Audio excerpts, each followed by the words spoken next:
السلام علیکم ناظرین، اس ایپیسوڈ کے آغاز میں آپ دیکھیں گے کہ جب نعمان کے سپاہی ینی شہر پہنچ چکے ہوتے ہیں اور عثمان صاحب کی حویلی کی جانب پیش قدمی کر رہے ہوتے ہیں تو عثمان صاحب اور ان کے جان باز سپاہی پہلے سے ہی وہاں گات لگائے بیٹھے ہوتے ہیں، اور جیسے ہی وہ گلیوں میں سے گزرتے ہیں تو سامنے سے سپاہی ان پر تیروں کی برسات شروع کر دیتے ہیں۔ ہر طرف دھواں ہونے کی وجہ سے نعمان کے سپاہیوں کو کچھ بھی سمجھ نہیں آ رہا ہوتا کہ تیر کہاں سے آ رہے ہیں، اور وہ دھوئے میں بھٹک جاتے ہیں۔ کوئی نور عبران ان پر وقتاً فوقتاً حملہ کر رہے ہوتے ہیں۔ اسی طرح وہ جب گلیوں میں سے گزر رہے ہوتے ہیں تو ایک سپاہی ان کے اوپر گرم تیل انڈیل دیتا ہے، اور پھر عثمان صاحب بھی اللہ کا نام لے کر ان پر تیروں کی برسات شروع کر دیتے ہیں، اور اس طرح اورحان علاؤدین بھی اپنے تیروں کی برسات ان پر کر دیتے ہیں۔ تمام منگول سپاہی اپنے ڈالوں کو اپنے سامنے رکھ کر دفاع کرتے ہیں، لیکن دھواں ہونے کی وجہ سے انہیں کچھ بھی نظر نہیں آ رہا ہوتا، اور عثمان صاحب اور ان کے جان باز سپاہی بآسانی ان پر تیر برسا کر انہیں موت کے گھاٹ اتار رہے ہوتے ہیں، اور پھر اسی طرح تیروں کے آگے آگ لگا کر بارود کی ڈرموں کے اوپر تیر برسائے جاتے ہیں،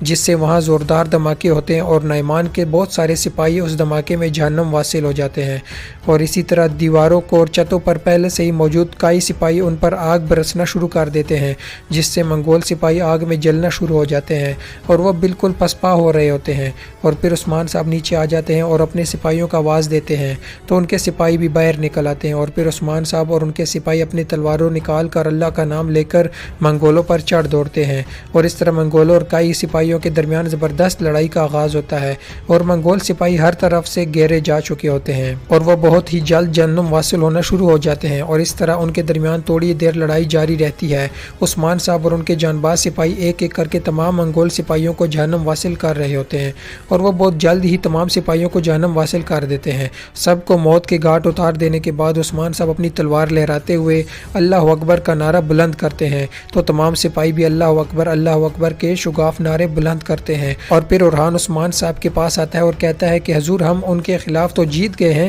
لیکن ہزاروں کی تعداد میں ہمارے باہر منتظر ہیں۔ اور پھر دوسری جانب آپ دیکھیں گے کہ بائندر اور حسین قافلہ لے کر جنگل میں سے گزر رہے ہوتے ہیں، تو راستے میں بائندر حسین سے پوچھتا ہے افطار میں کتنا وقت ہے حسین؟ تو حسین کہتا ہے کہ ابھی تو بہت وقت ہے حضور۔ تو بائندر کہتا ہے روزہ لگ گیا ہے کیا؟ تو حسین کہتا ہے بالکل حضور، اور پھر بائندر کہتا ہے کہ ایک بار وہ مہر مل جائے حسین، پھر ہمارا وقت آئے گا انشاءاللہ، جس پر حسین بھی خوش ہوتا ہے اور کہتا ہے کہ بالکل حضور بالکل، اور پھر اسی دوران ان کے سامنے کچھ تیر آ کر گرتے ہیں۔ یہ دیکھ کر بائندر کہتا ہے سپاہیوں گات، سب سپاہیوں کو محتاط ہونے کا حکم دیتے ہیں اور سب اپنے اپنی گاڑیوں سے نیچے اترتے ہیں اور گھوڑوں کے پیچھے چھپ جاتے ہیں کہ اسی دوران ترگت صاحب اور ان کے جان باز سپاہی باہر نکل آتے ہیں۔ ترگت صاحب کو دیکھ کر بائندر کے رنگ اڑ جاتے ہیں۔ ترگت بائندر کی جانب آتے ہوئے کہتا ہے کہ چاندر بائندر ایسے کہاں جا رہے ہو؟ جس پر بائندر کہتا ہے کہ مجھے لگا کوئی کافر اس طرح روک رہا ہے، اور پھر پوچھتا ہے خیریت تو ہے ترگت صاحب، کیا آپ اپنے بھائی کا خون بہانے آئے ہیں؟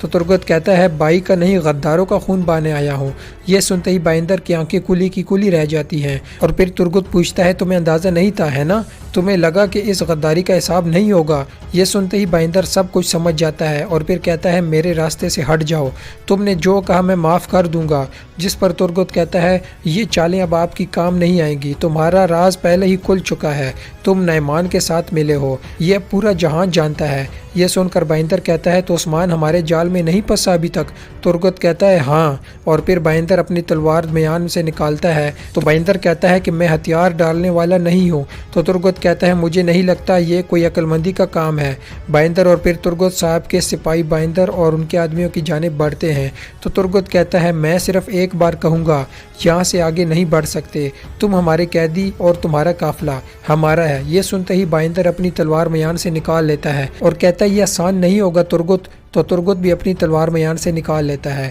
اور کہتا ہے کہ آ جاؤ پھر، اور پھر ترگت اور بائندر ایک دوسرے کے اوپر حملہ آور ہوتے ہیں، اور اس طرح ترگت صاحب کے سپاہی بائندر کے سپاہیوں پر حملہ آور ہو جاتے ہیں اور بہت سی جلد سب کو پکڑ لیتے ہیں، اور پھر ترگت بھی بائندر کی اچھی طرح خاطر توازن کرتا ہے اور بائندر زمین پر گھٹنوں کے بل آ جاتا ہے۔ ترگت اپنی تلوار بائندر کی گردن پر رکھ دیتا ہے اور بائندر کلمہ شہادت پڑھنا شروع کر دیتا ہے، جس کا اردو ترجمہ ہے میں گواہی دیتا ہوں کہ اللہ کے سوا کوئی معبود نہیں، اور میں گواہی دیتا ہوں کہ محمد صلی اللہ علیہ وآلہ وسلم اس کے بندے اور رسول قبول ہیں۔ اور پھر ترگت اپنی تلوار گھماتا ہے لیکن بائندر کو نہیں مارتا اور اس سے کہتا ہے کہ ابھی نہیں، ہمیں ابھی تمہاری ضرورت ہے۔ یہ سن کر بائندر کی سانس میں سانس آتی ہے اور پھر ترگت بائندر کو کندھے سے پکڑ کر اٹھاتا ہے اور کہتا ہے کہ تم وہی کرو گے جو کرتے آئے ہو، تم اس بار نعمان کو دھوکہ دو گے اور اس اہم مور کو حاصل کرنے میں ہماری مدد کرو گے۔ اور پھر ترگت کوتان سے کہتا ہے کہ کوتان اسے گھوڑا گاڑی کے ساتھ باندھ دو، تو کوتان کہتا ہے جو حکم حضور۔ اور پھر دوسری جانب کونیا میں سلجوقی محل دکھایا جاتا ہے جہاں اسلان خاتون اور بالا خاتون پہنچ چکی ہوتی ہیں۔ اسلان جلالی سے کہتی ہے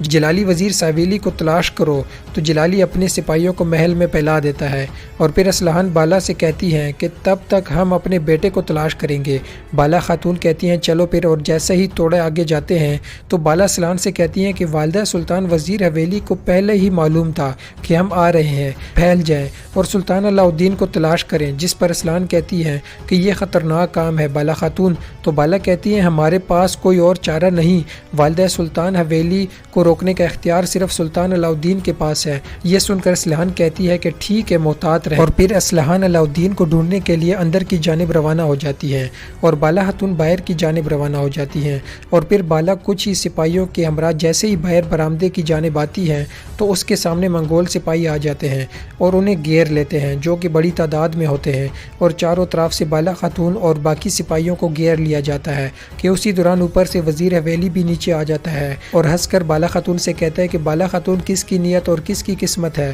میں تو والدہ سلطان کا منتظر تھا۔ جس پر بالا کہتی ہے کہ پریشان نہ ہو سویلی، وہ ہو یا میں، تمہاری جان لینا کوئی مشکل کام نہیں۔ یہ سن کر وزیر سویلی ہنسنے لگ جاتا ہے اور پھر بالا پوچھتی ہیں سلطان علاء الدین کہاں ہیں، اگر انہیں کوئی نقصان پہنچا تو اچھا نہیں ہوگا۔